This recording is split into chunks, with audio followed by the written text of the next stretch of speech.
The former Infrastructure Minister had the fairly straightforward task of bringing forward a local government bill which was generally supported by local authorities. Along came Lawrie Hooper with an amendment which caused angst and anger among local authorities and was subsequently used as one of the reasons for the minister's sacking. To tell us what the bill actually does and why the amendment caused so much consternation, I'm joined in the studio by the former Minister Michelle Haywood and Douglas City Councillor Devon Watson.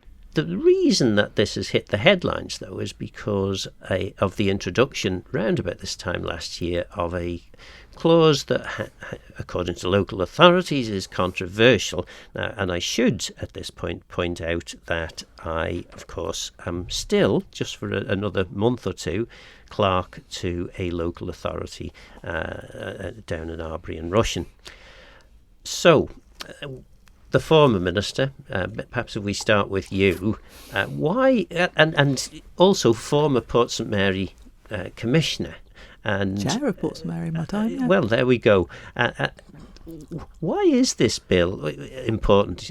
Let's ignore the controversial bit. What about the rest of the bill? The bill's got a number of significant things in it that are important for good governance in local authorities.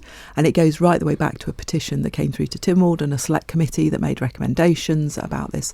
And the key part of it, really, for me, are the bits that deal with having a code of conduct, making sure that the Nolan principles are enshrined in there so that in terms of public service, we know that people are acting in a selfless way, and that they're actually acting on behalf of their communities and not for their own personal gains. For those not in the know, the Nolans is nothing to do with the Singing Sisters. No, it was Lord Nolan, wasn't it? Yeah, and he set principles for being in public service about openness and integrity and honesty, and those are absolutely core, and they're embedded in the Tynwald Members Code of Conduct as well, but they're not down at local government level.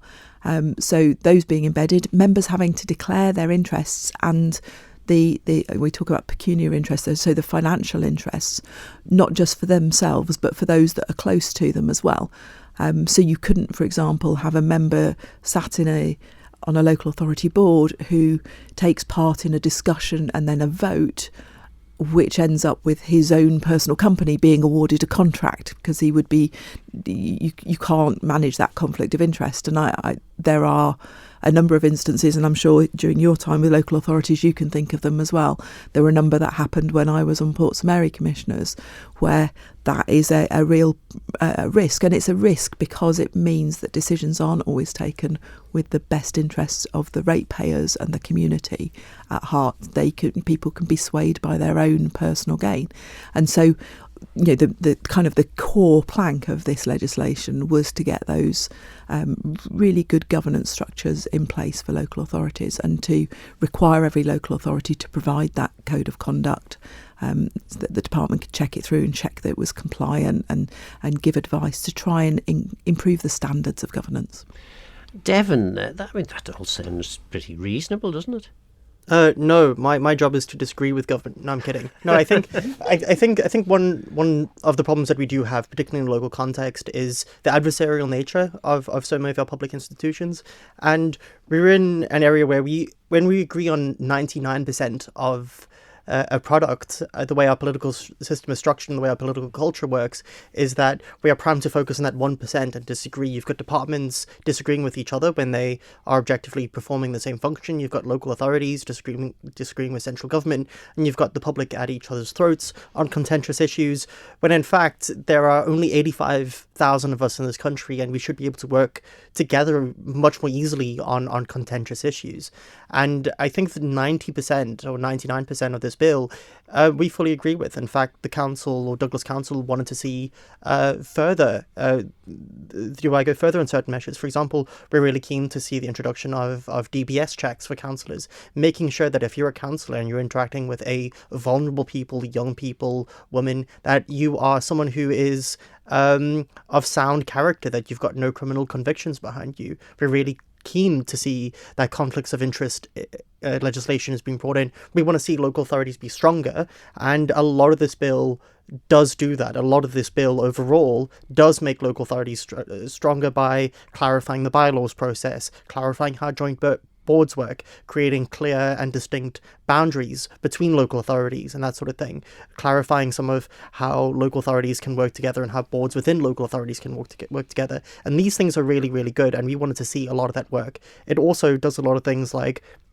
make it easier for councillors and commissioners who don't to sort of attend meetings remotely, get childcare, get things like expenses covered, and make it easier for them to travel. Because very often people want to represent and serve in local government, but they don't have the capacity to unless they are independently wealthy or they are retired. And it's really important that our democracy reflects the people that have this, and we need to find a better way, because obviously the council and most local authorities and central government disagree on some of the bones of Clause 5, but we need to find a way of approaching these agreements or disagreements in ways that are constructive, and that's not really something we have in the political culture of the island at the moment. We'll come on to Clause 5, but Michelle, I mean, the other aspects of the bill, I mean, there's things that I know of. It's certainly for Arbury and Rushen, this was one that we were particularly keen on.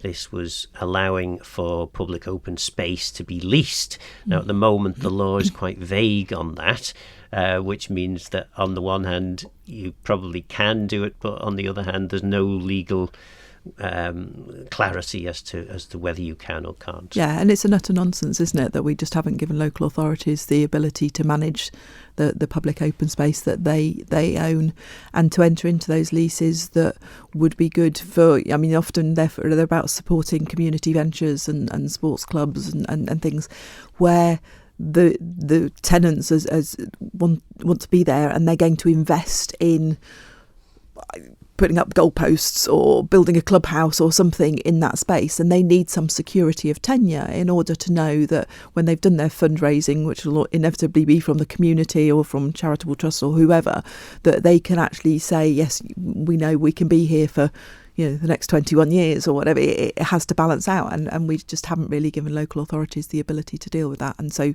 that is one of the factors that's in this bill, one of the clauses that's there. And Devon, there are, aside from Clause 5, there were some other issues that some local authorities have had some concern over. There was a view, I think, that the bill was introducing processes and procedures that perhaps were a little overly bureaucratic for many of the structures that exist. Is that fair? Yeah, I mean, there was some concern locally with the way that bylaws are structured. I mean, I've been persuaded to some extent that, particularly when it comes down to bylaws, it actually clarifies and makes it easier. I mean, I think one of the core issues that happens is that all local authorities get treated as the same entity, when in fact they're very, very different organizations. Some local authorities are really small. They do the bare minimum. They maybe have only one part-time member of staff. And you've got some local authorities that do quite a lot of work, right? And I think one of the core concerns that comes in is that even having to meet the non-Clause 5 statutory obligations from smaller local authorities would mean that they won't be able to do that with a part-time clerk, and they would have to be in a case where they consolidate, where they have to restructure how they work. They would have to raise rates in order to sort of adhere to certain processes, and not always a bad thing to sort of make sure that sort of data is protected and make sure that certain core functions are adhered to, because the way that local authorities have been for a long time has sometimes been the Wild West. You can say that the vast majority work fine to a large extent, but I think it's one of those where because you create one sort of set of standards that all local authorities have to adhere to, it creates disproportionate hardship for some of the smaller ones. Obviously, we have the capacity to handle those. That'll be fine. We just sort of integrate that into our day-to-day functioning. And I think that's been some of the concerns that people have. I do think that having a bill that clarifies these relationships is long overdue, and it is really necessary. I think one of the things I'd like to say is actually it's about fairness, isn't it? That no ratepayer around the island, whoever they're paying their rates to, should expect anything less than a minimum standard of service. And what this bill would have set was that minimum level of service. And I know I've had some pushback from some of the local authorities saying, well, you've lifted this from UK legislation, you're requiring us to do things that, big authorities do, and big authorities do as routine, and no, and we can't possibly do this.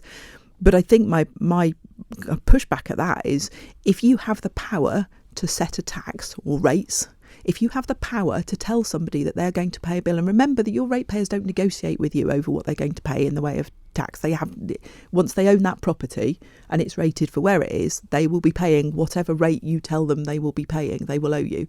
Once you have that power, you then have a responsibility to be open and transparent with what you are doing with that money and how you are doing it. And that means publishing the minutes of your meetings and making them accessible. It means making your financial statements accessible. It means taking every opportunity to explain to people about how you are functioning. And I think that's where, if you're going to carry on having the power to raise rates, you're going to have to take that. Coming with that is the responsibility to be open and transparent about how you do so. Yeah, but I think it's also around the public perception of rates is one of those core concerns, right? Because what we see things on the front end. We see improved bin collections. We see improved street lighting. We see improved parks services or more social housing. But what we don't see at the end of the day, I just want to clarify that rates don't pay for social housing. It's paid for rent and by deficiency payments. But what we see the functions of local authority that are very visible. But that necessary legislative infrastructure on the back end, making sure that data is protected, making sure that conflicts of interest are avoided, making sure that people have the ability to have clear legal procedures, is just as important as having all of the physical infrastructure. But as a ratepayer, right, you don't see that on the front end, and you only notice things when they go badly, when there is a scandal, or when something doesn't go right, or when there's a big sort of tribunal or dispute. But it's really important that we do have that sort of legislative plumbing and frameworks there to make sure that those front-end services can be delivered. And we sort of fully agree on that sort of aspect of this. I mean, I think there isn't loads of daylight between large chunks of the bill and the DOI and government departments in this, because we do think that if you're a ratepayer, you should have an expectation that public representatives adhere to public principles and adhere to the best standards of integrity, but also make sure at the same time that your money that is being spent is being audited, is making sure that it is going toward the right places. You alluded earlier there in what you were saying, Devon, to smaller authorities. And yes, okay, I did declare an interest at the start. Smaller local authorities perhaps not having the staff to do some of this.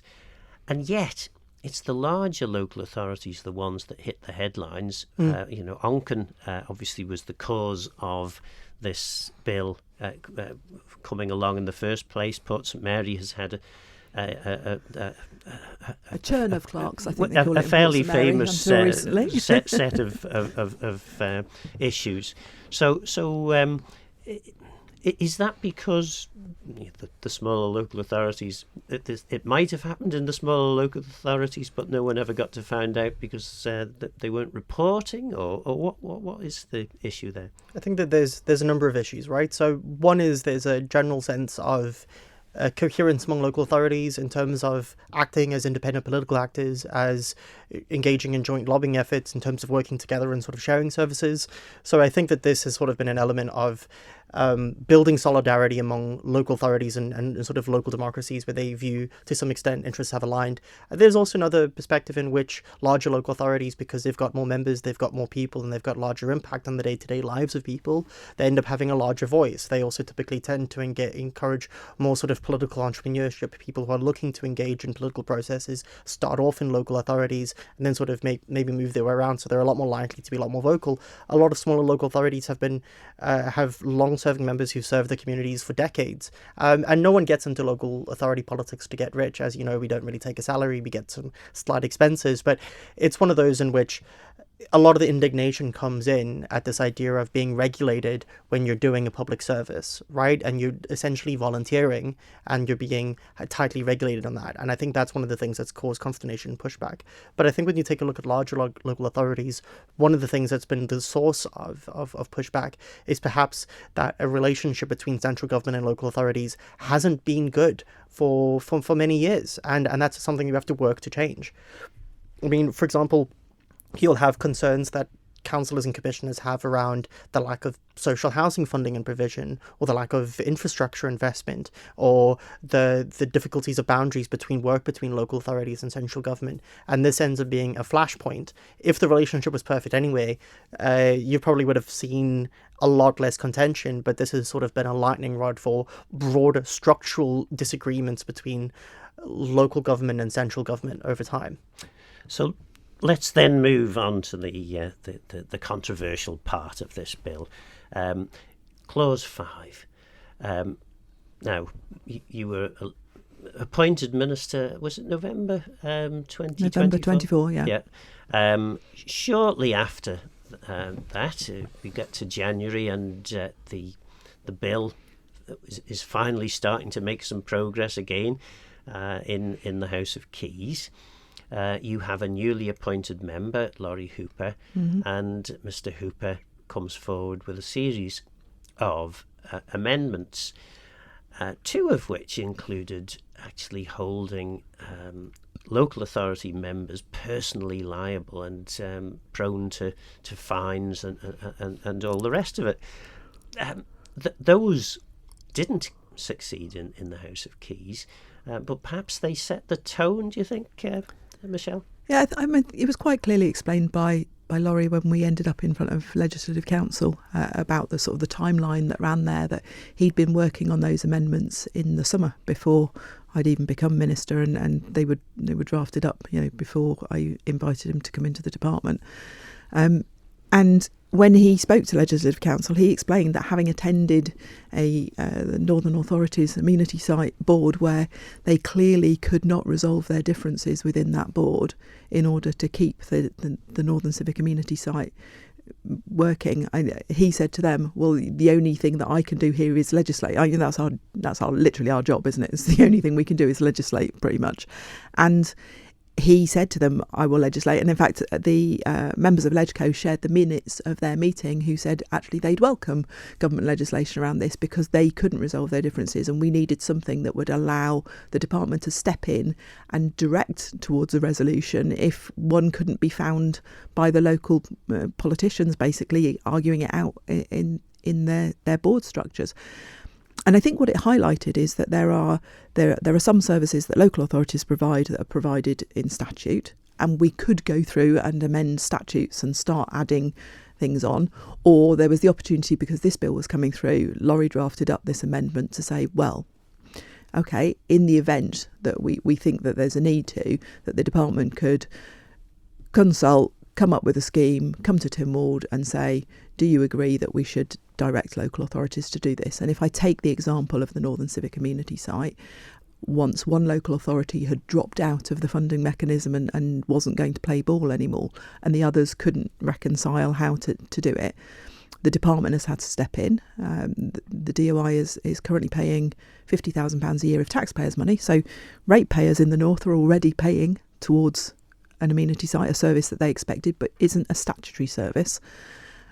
Now government are now paying towards that service as well and making up the shortfall.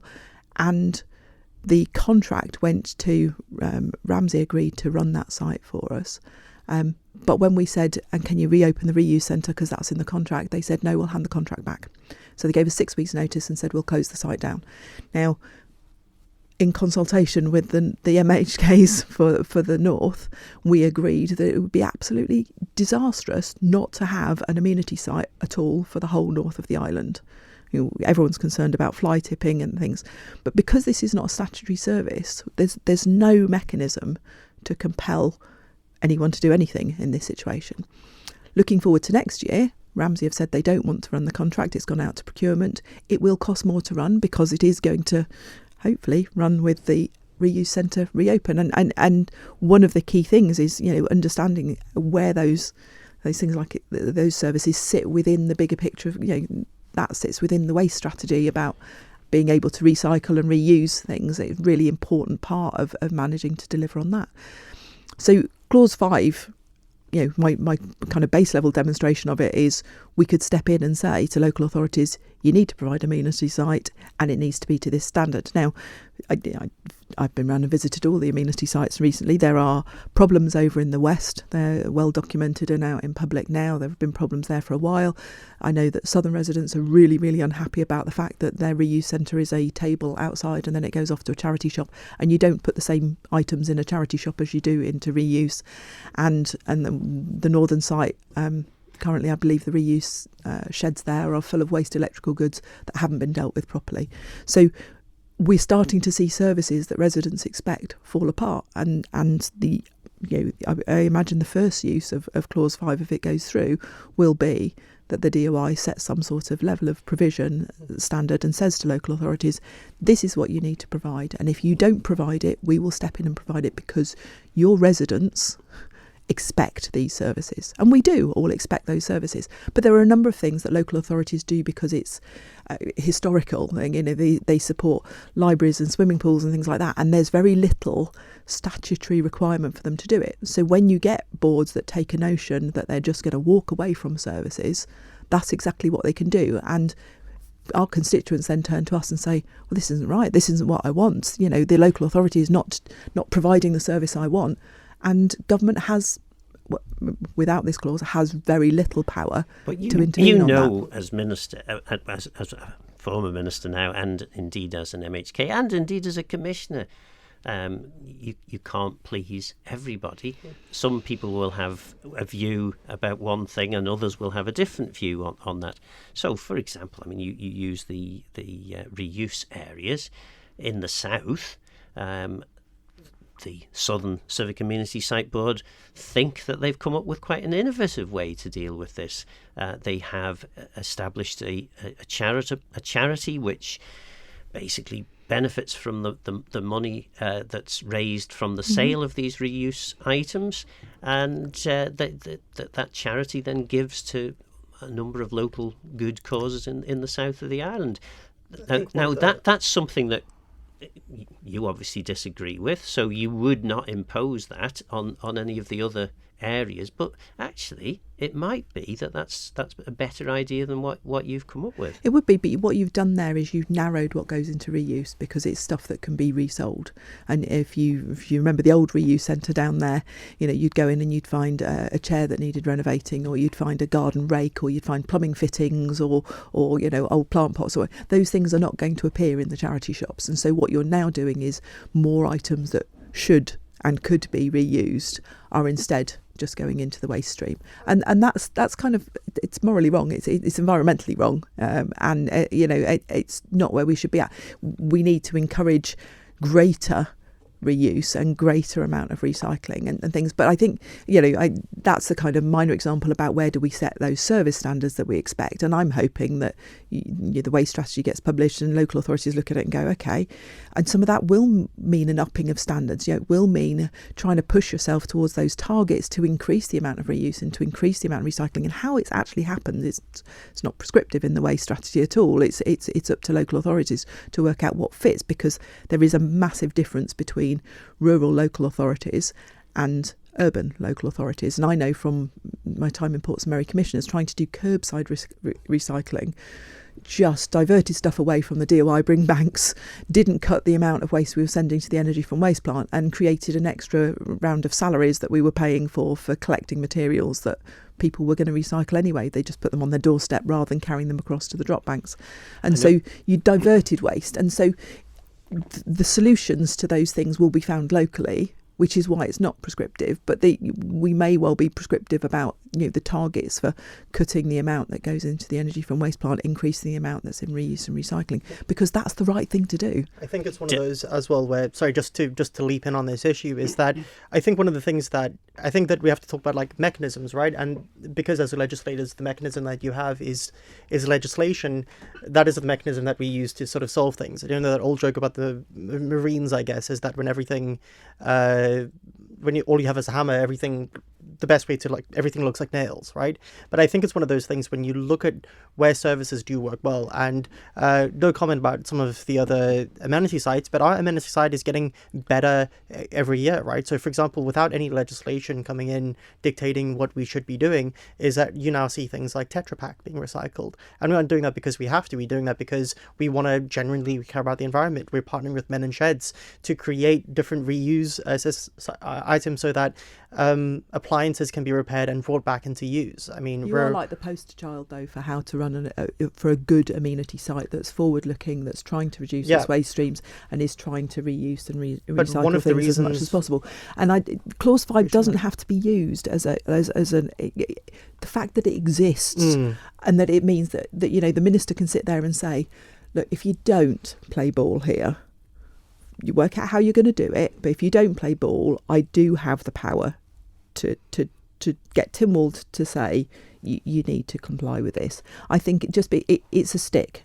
Yeah. I would hope that there's a negotiated carrot. However, my experience during my time as minister, and certainly from trying to do things up in the north with the amenity site there, is that not all local authorities play ball, and not all of them want to, and they'll do it for their own reasons. They'll do it because they think they're hard done by some funding formula that was set up ages ago. But rather than being, as I say, grown-up politicians about it and managing to negotiate their way through that, we ended up at an impasse where services that local people want are going to go, and the responsibility of local authorities has got to be to carry on providing those services. There's so much that we can discuss here. We'll come on to the waste strategy, but first, I mean, everyone is sort of being, how would we put it, quite polite at the moment, but ultimately the smallest local authority is generally deemed to be the one that's responsible for a lot of this turmoil. And I'll be the first to break cover and name names. This is Bride Parish Commissioners. Surely to goodness, the MHKs for the area could have gone down and spoken to Bride and said, look, you're about to upset an apple cart here. Bride Commissioners benefits massively from commercial rates, particularly from the old tip, the quarries down there. They have a huge amount. I mean, their rate is something like half the rate of their neighbours, the domestic rate, because of all this commercial income that they're getting. To me, it seems like those levers of power weren't pulled. I mean, is that fair? Some of those levers of power were being pulled at before I became minister, obviously, because we ended up in the position where we'd reached the impasse before I came into post. I know that the MHKs up there had conversations with Bride, and nobody was seemingly managing to move it along. Mr. Hooper himself had been up and met with them as well and had long discussions with them. And I don't want to focus just on Bride, because I think there are a number of instances I know where we haven't installed crossings to get children to school safely because the local authority is the street lighting authority and they've refused to pay for 2 streetlights, and you can't put a crossing in on a dark stretch of road because it would be fundamentally unsafe, and so children don't get a crossing to school because the local authority won't put streetlights in. That is bonkers. That is just so wrong that they have the ability to do that. And I think once you start getting into what do local authorities have control over and whether they should, I'm firmly of the opinion that most local authorities shouldn't be controlling streetlights anyway, because they should be placed according to highways design guidance about where do they like the junction properly, where do they like the footpaths properly. And most local authority members are not highways engineers and aren't capable of doing that. And the MUA goes round for most of the local authorities, replacing broken and decrepit ones, but they were perhaps never placed in the right place in the first place. And so you start ending up with, if you look at the functions of local authorities, that some of them are just, it feels to me, sat in the wrong place. And once you start getting to I just want to push on this little item, and I think the problem is that when we treat, I think there's a problem with some of these legislative mechanisms, because when you look at a place like us, like we have some of the best street lighting anywhere. And we know that if that was handled by central government, you'd end up in a place where we would be deprioritized, right? You'd end up seeing funding going away from Douglas because we control our own funding. Because the thing is, we've now got a system whereby every streetlight communicates with our depot, and then we know that a streetlight's going to break before it has broken. And these are the systems that we've implemented. And there's no way of ensuring that that gets done. I think one of the broader problems that we're touching on here, and the fundamental issue, is that the incentives faced by commissioners and councillors, right? And what you see is, because we live in a democracy that is governed by Facebook, you end up in a situation where the pressure overwhelmingly is to keep rates low. And that's a bold statement you've just made there. Yeah, I mean, we are governed by Facebook. It's just obvious. I mean, the fact that like everybody responds to pressure on Facebook and a commenter on Facebook, it does not always represent national democracy, but it's also one of those in which we respond heavily to it, and we respond to the negative comments about a rates increase. And investing in public services is hard. It is really, really difficult. But that's something we're going to do. We're going to be announcing on Friday, announced a 2.99% rates increase, which is below the rates of inflation, but that also includes things like free car parking in Shawsbrow and bottleneck car parks on weekends for a year. We're investing in overhauling and building 8 new parks everywhere. We're putting another £500,000 into streetlights. We're investing in rebuilding some of the systems around the crematorium, making sure that the only crematorium on the island which is run by a local authority is made to the highest standards. And one of the concerns that we have in Douglas is that legislation that would deal with specific bad behaviour in smaller local authorities would sometimes create these bureaucratic mechanisms that prevent us from being able to do the role that we effectively need to do. And a core example of this is a petition process. So petition processes that exist to ensure decent, good spending by smaller local authorities end up meaning that contractors can't bid for us because it can take 9 months, sometimes a year, sometimes a year and a half to get a petition for money that we have that we want to spend approved. And sometimes the mechanisms that exist can be heavy-handed, can be clunky. So we need to find a better way of working and a better way of getting certain things across, because we agree with the message that everyone deserves better public services, but trying to deliver that in a way that does not create bureaucracy that prevents decent actions from taking place is a difficult, tricky task. And I sympathise with Tynwald members who have to navigate this, trying to make sure that Bride simultaneously adheres to its statutory obligations whilst also creating legislation that doesn't hamstring other local authorities is a difficult task. But that's Michelle? The issue, isn't it? For Bride, it's not a statutory obligation to provide an amenity site. No local authority is under a statutory obligation. Now, we could have gone in and changed the Public Health Act and made it statutory that, as well as dealing with household waste, which is what local authorities are obliged to do, we also say by providing an amenity site or access to an amenity site, and we could go around and you could amend all sorts of bits of legislation to bring things into statute. What Clause 5 does is just create the power to do that separately anyway, rather than having to go round and amend lots and lots of different acts. So you do it in specific things. I think, though, coming back to the whole Bride situation, there are disparities between local authorities depending on the level of business rates that they get, the commercial rates that they get, and the level of residential payments that are made. And so there are some local authorities that are very, very rich because they have the hospital within their boundaries, and they have large industrial estates, or they have the airport, or they have quarries that supplement that. And then there are others, and I point to Portsmouth Mary always gets charged with the fact that its rates are exceptionally high, but actually that's mainly because it's residents that pay the rates. There are very few businesses in there paying rates. It doesn't make a significant difference to the amount of the rate take. And so the ratepayers are actually paying for the services directly. They're not being subsidised by a large business take.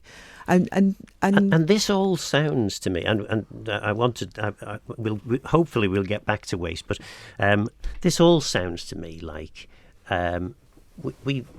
we have a system. It's a very clunky system. We haven't, as far as I can see, we haven't agreed what standards there should be. We haven't agreed what should be delivered by local government, what should be delivered by national government. We've not had the conversation, actually, which says, you know what, maybe we don't need local government in an island of 86,000 people, maybe it could all be run by central government. I mean, all these conversations, presumably they need to be had so that at least if you agree that there should be local government, then you need to agree what local government should do. Surely that's a good starting point. I'm a big fan of local government. I have been all the way through, although I think when I said that in the LegCo evidence session, there was but just the level of understanding. I've been a big champion of local government, but good local government that's run on sound principles, where it's open and it's transparent and it's accountable, is what we need. But I think there are some bits that archaically have ended up in local government that it just doesn't seem to make any sense. Why are local governments collecting water and sewage rates on the bills? The MUA bills every household directly for electricity anyway. Why is it not just managed through there? We don't need like a third party in the transaction.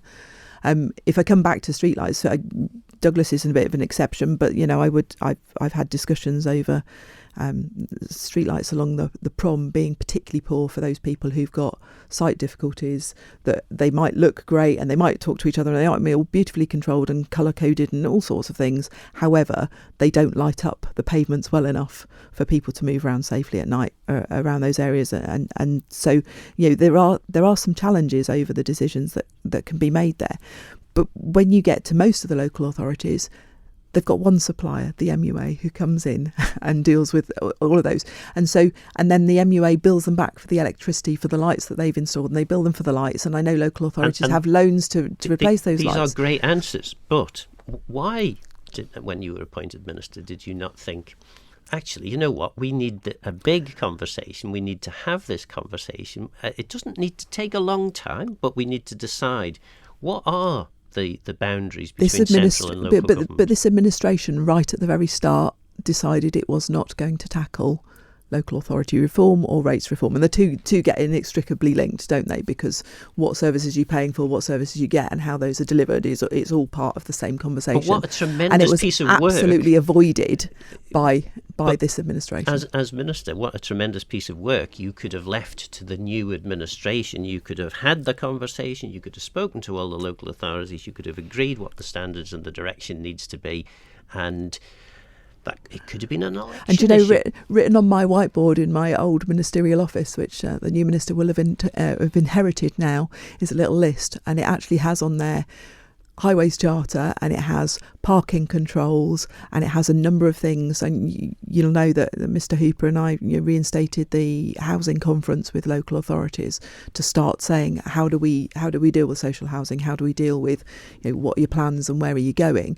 And actually on my list still to deal with, but not anymore, obviously, was to go and have those conversations. This bill, as you've said, though, is so overdue that actually moving it forward, Lawrie drops a clause in there that does what it does. I think some of the claims that we've heard about that particular clause are just outrageously false, and I'm not sure that some of the people who've been making those claims shouldn't just go away and give their heads a bit of a wobble, to be honest, because they have over-exaggerated and overplayed it so many times now. They would argue the same about you banging on about. Well, I mean, you mentioned yes, I've just remembered. I'm trying not to be biased in any way. Which role are you here? Yeah, but you certainly.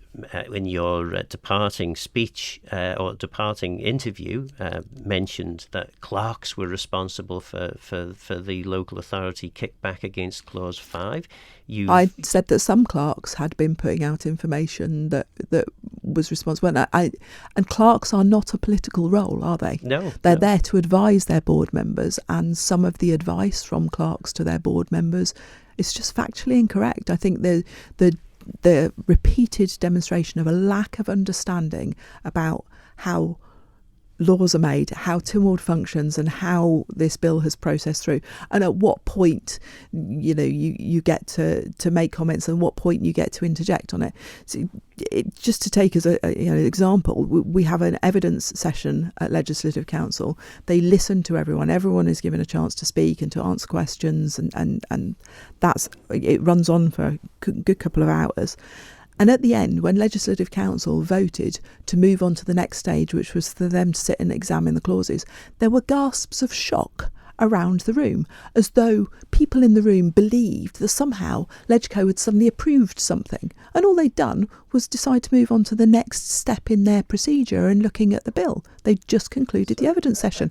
And I think that's a real shame that people who are involved in local politics, and Devon spoke earlier about people getting involved in local politics because they see it as a stepping stone to national politics. And if you've genuinely got that interest Not in quite. how I think politics works, then I think it's a real shame that people just really genuinely don't try and understand the system. I mean, Devon? I think maybe need to reframe, because I don't mean that like people necessarily engage in local politics as a way of stepping into national politics. Is a long thing that I've been. Local authorities have value in their own right, and they provide critical services in their own right. For example, housing and libraries are largely provided by local authorities, not by national government. If you care about these issues, this is where you go. And many people who've served, the vast majority of people who join Douglas Council or most local authorities, never make an attempt to go up into national government. But one thing I want to talk about is briefly about the concepts of democracy and how we solve problems, right? Because I agree that if some people don't like the way that lights are on the prom or whatever, then there is a mechanism to deal with that, and that is the local authority elections that come out every 4 years. People sort of provide. If your site is challenged, and that prom, actually the way you deal with it is you don't go down the prom at night. So you've created an environment that is not welcoming to people who have site challenges because of managing to navigate it safely. So it doesn't follow through. What my point was about that is that there are highways design guidance rules that apply to lighting and lighting installations and things like that, and that local authorities are often unaware of those, and they don't challenge those, and they don't take those through an accessibility assessment for when they make decisions like that. And so you end up with some really weird decisions being made because of it's easier to place the lamppost here than it is there, or it's it's cheaper because we're going to not have to cable so far, or whatever it is, rather than them being made on the grounds that they should be, which is functionality and safety. One thing I'd push back is the luminosity has increased, right? So you end up seeing, because LED lights are brighter, you end up seeing greater luminosity. And yes, some people might dislike the changes in prom, particularly from an aesthetic perspective. But I think that the mechanism whereby we deal with a lot of these problems is changing the incentives around joining or participating within local government, right? So if people want this, and if people are desperate, if there's a huge public outcry and people want something, really the council to do something completely different regarding the promenade, then they will elect councillors and they'll stand for election on the promise to change the way certain things are done on the promenade. I think having the government come in and sort of set a standard that every streetlight must have a certain amount of luminosity and this bit and this, and then regulate every local authority all over the island to say that every streetlight must be to a specific standard, is a much more clunky mechanism than engaging with the democratic process. And we've seen the council reform and change, and many commissioners reform and change on the basis of this. But the core problem we have is that many members in many smaller local authorities have been elected on the promise of keeping rates low in affair. And yes, that does mean there's a sacrifice, that some people don't have the same level of services. It's not a decision I'd make, but it's often a decision between constituents and local politicians. And this is a system working to a large extent as designed. I think that there probably has to be clearer language around joint boards, like dealing with, for example, a local authority that doesn't pay its obligations toward a joint board. But at the same time, I do think that if voters are desperate, for example, to see a library in the middle of Maloo, then they would vote to have a library in the middle of Maloo. So I'd be quite keen to see mechanisms whereby we create additional incentives and make it easier for people to engage and be in local authorities.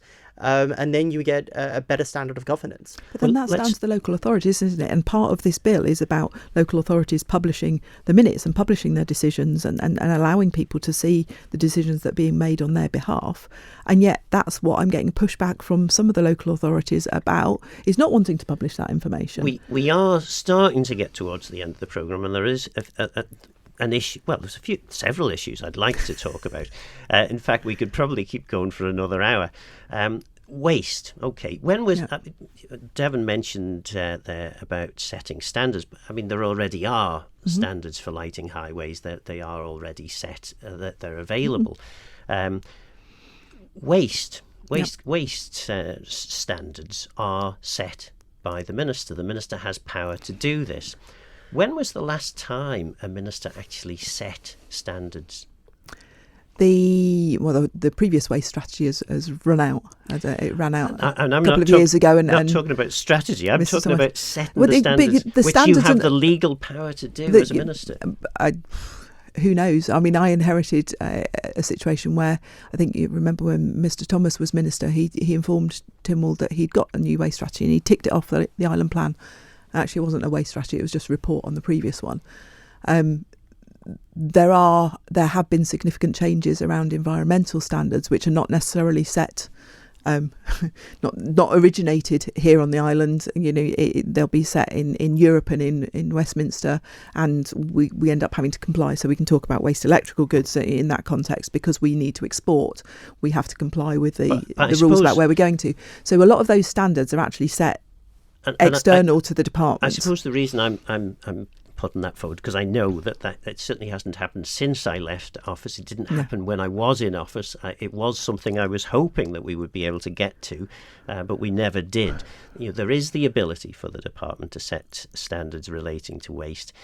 It is also fair to say that to a certain extent, it's the department's responsibility to set those standards. I mean, the law is pretty clear on that. Things have changed dramatically over the course of the last 20 years in relation to how we see waste. And local authorities kind of depend on the department setting all this. Now, you brought to Tynwald a waste strategy.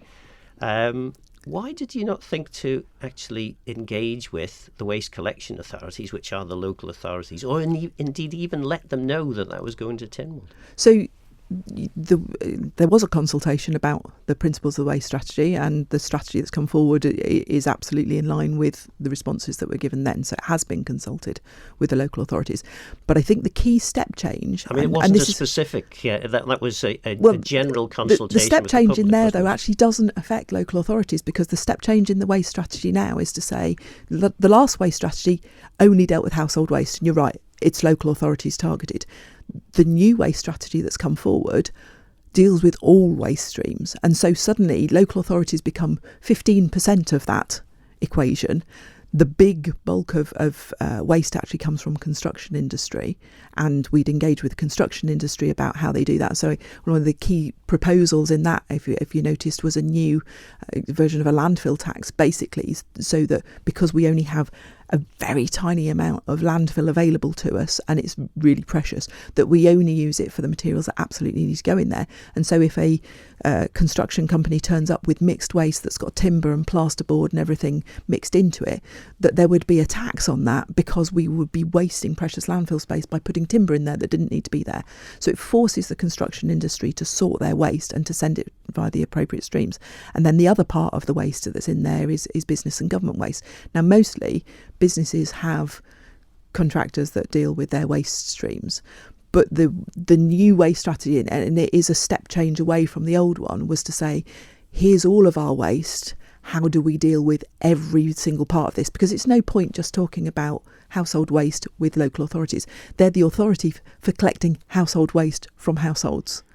And presumably recycle it. Recycling, and actually, I mean, you'll know that again, that's a vague thing. I mean, is recycle it? Bottles, tins, are they waste? In which case, they definitely are local authorities' responsibility. They're the things that we definitely don't want in the energy from waste plant. You don't want the glass, and you don't want the metals, and you don't want the batteries and the electrical goods. Anything else can logically go in there.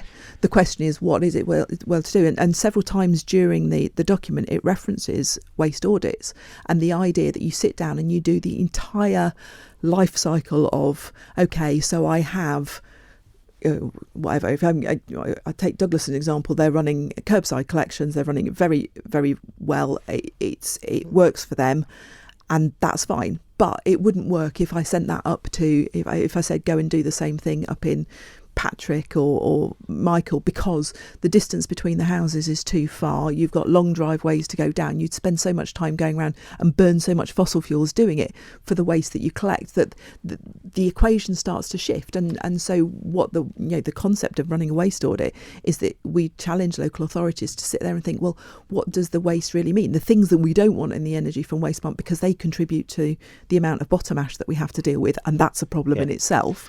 Those need to come out.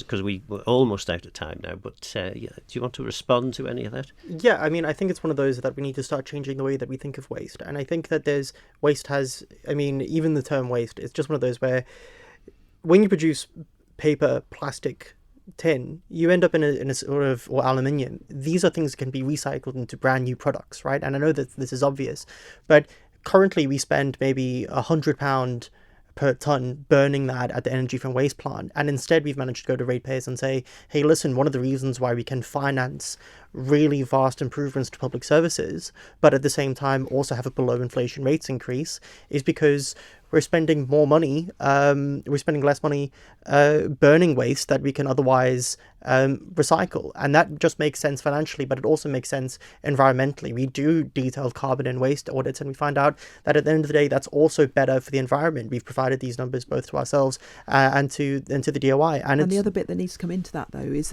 that if we burn it at the energy from waste plant, then I don't import gas to burn it to generate electricity. And so there needs to be, although I get it from your local authority perspective, that needs to be in the national context of what am I displacing. Well, very sadly, we are now out of time. I can see that we could easily do a part 2 of this at some point. That was former Infrastructure Minister Michelle Haywood and Douglas City Councillor Devon Watson. So what do you think?